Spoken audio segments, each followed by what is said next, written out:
Finally a game I know no one had a sentimental attachment to, Blues Brothers. This guy right here is the real mind killer.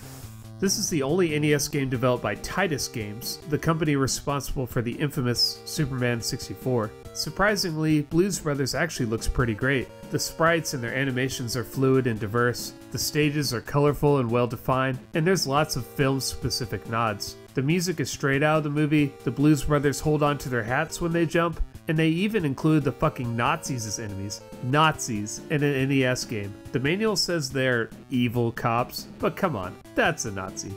And holy shit, I totally didn't realize this was two-player co-op. I played a lot of video games with my friends growing up, and I was always searching for co-op titles, so that instead of taking turns, we could play the same game at the same time. As shitty as Blues Brothers is, I would have loved it as a kid if only for that reason.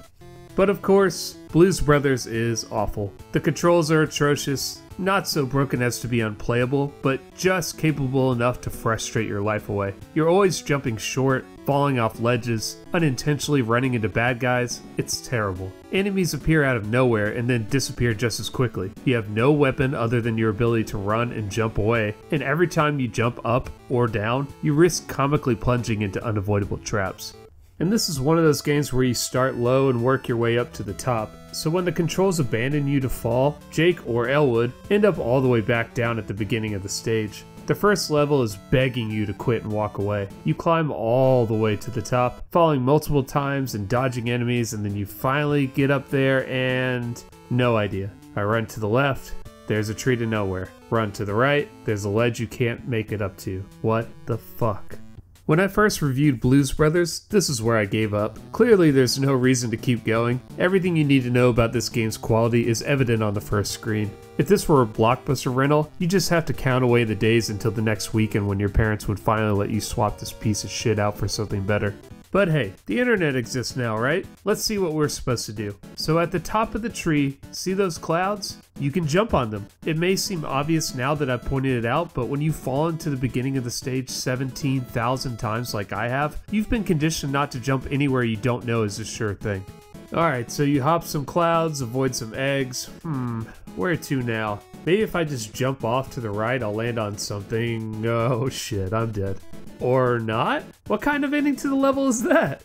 Well, if you thought the first level was tough, how about a factory made of spikes, conveyor belts, and ice floors? Yep, it's atrocious, but for all new reasons. There's just no way you'd want to play past this point, right? Right?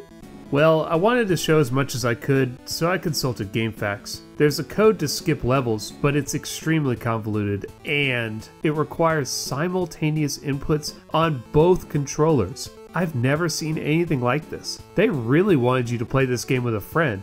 Poor bastard.